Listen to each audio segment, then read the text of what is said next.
Yeah, well, I think the seeds of semantic confusion have been so deeply, and a fair bit of that is attributable to the leakage of postmodern slash neo-Marxist ideas from the academy through the media into the broader culture.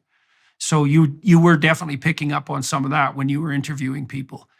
And it's not surprising as well that people are afraid, because, well, and this is something we could talk about too. You can pay a big price for being mobbed.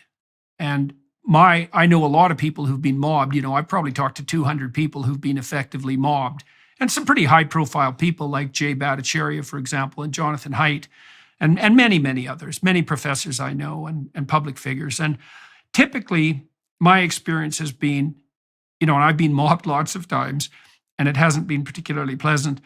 My observation of people is that when they're mobbed, they respond to it with about the same degree of catastrophic intensity that you might experience if you were subject to a very, very long, grueling, arduous, and intimidating lawsuit, or a serious illness on your behalf or the behalf of someone that you love. I mean, Jay Bhattacharya at Stanford, he got mobbed by his colleagues and canceled because he dared to say what he knew about the pandemic lockdown, and he lost 35 pounds in 3 months. And I know lots of people who were bullied into, near nervous breakdown or physical illness as a consequence of being isolated and mobbed.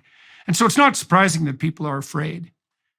There's something to be afraid of, to be mobbed. Well, now, you tell me how you've coped with that. I mean, you're sort of nefarious poster boy for the radical leftist activists, and you have been canceled on YouTube, and your reputation savaged in all sorts of ways. You're fortunate because you're with the Daily Wire Plus, and you have a group of colleagues that stand behind you. And so, that's very different than someone who finds himself stripped bare of all his collegial support at a university. But what's it been like being on the receiving end of that?